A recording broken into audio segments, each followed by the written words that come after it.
On stream a few weeks ago, I had the greatest comeback of my life against a toxic opponent, and I wanted to share this amazing story with you.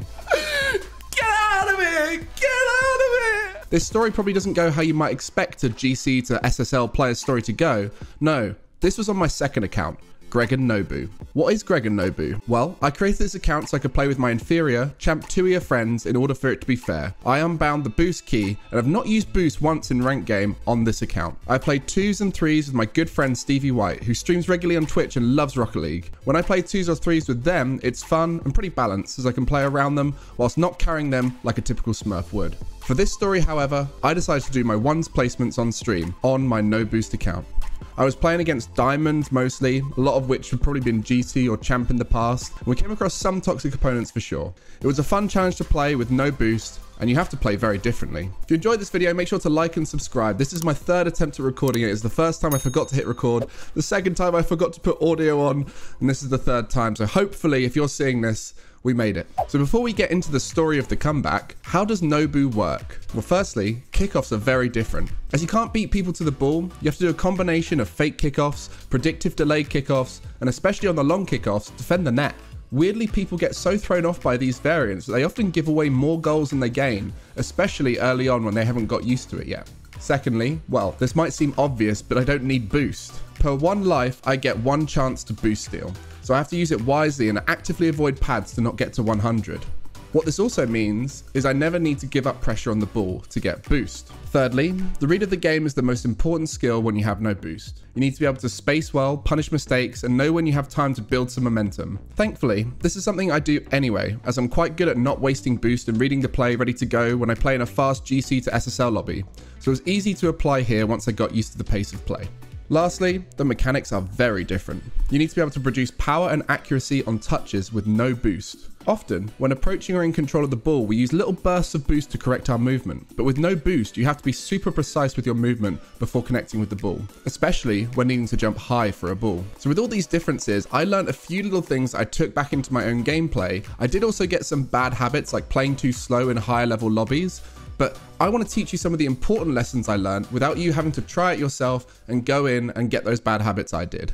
So what did I learn playing NoBoo? Lesson 1.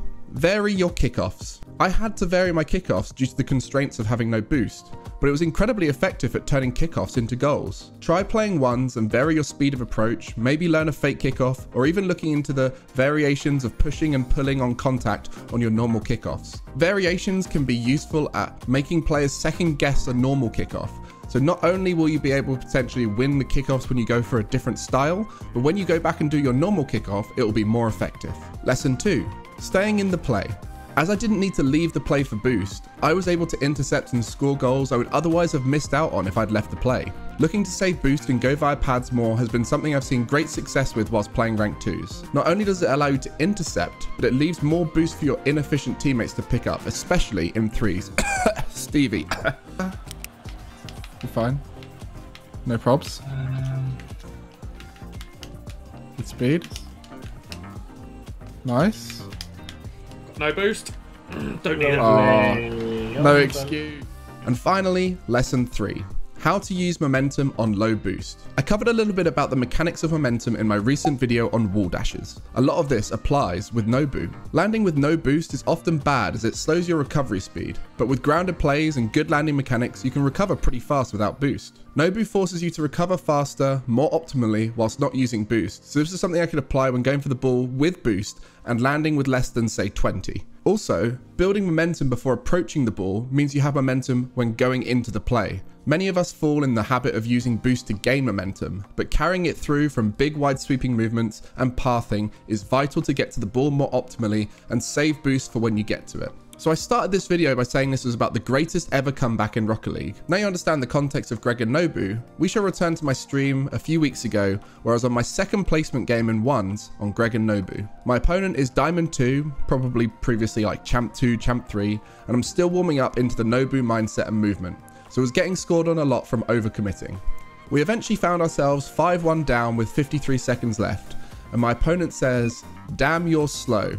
Now, of course, we can laugh this off because we're playing with no boost, and if they play well, they should beat us no matter what, so we carry on. One of the most important things in any video game is mental. If you can keep mentally strong during a game, especially in your warm-ups when you aren't going to be playing as well, then not only will you play better, but play better for longer. In this situation, it's easy to not care as it's my second account. I know if I had boost, I could win, you know, all that stuff, but still, able to laugh off quick chat or toxicity can be a great way to start a comeback. So we get our first goal at 32 seconds left, thanks to our opponents overcommitting. Let's join past Gregan from this moment.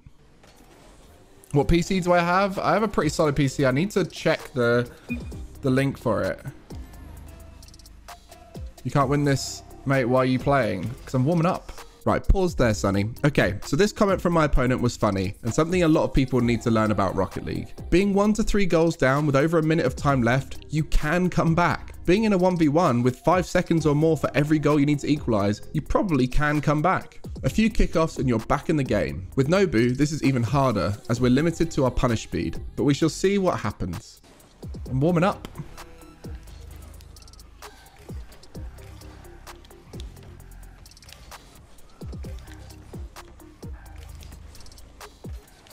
If he throws this, it'll be so funny.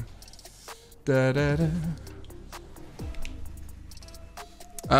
It must have been just yours, Luca, because maybe try refreshing. I don't know, maybe that'll help.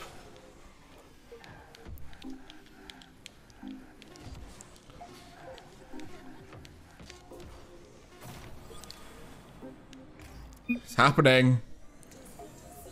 It's happening. There we go. Thank you very much, Luca. It's happening.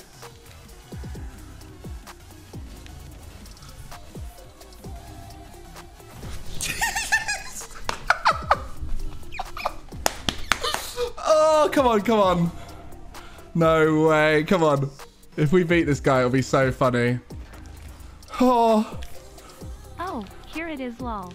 Okay, so I almost threw right here. My heart rate was up right now. I was suddenly in a heightened state of caring. As mentioned before, caring is the worst thing you can do when it comes to toxicity, as it makes you tense, sweaty, more emotional, and in this situation I could have easily got frustrated at this miss, but misses happen, you gotta move on. Refocus, as this is the most important win of my life. Well, is what I thought at the time. Come on!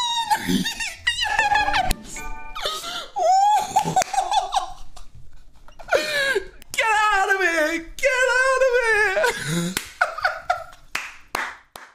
So we eventually got the win, and yes, this opponent wasn't the most toxic of opponents. They could have said a lot worse, and yes, the circumstances weren't the hardest of circumstances, but this made me really reflect on when I get toxic opponents or teammates in my ranked games, and just to sort of not care about it anymore, because at the end of the day, the game will be finished in 5 minutes time, you move on, and life carries on. The moral of the story for me though, is to try your best, have fun, and don't be toxic to Gregan because he will try harder.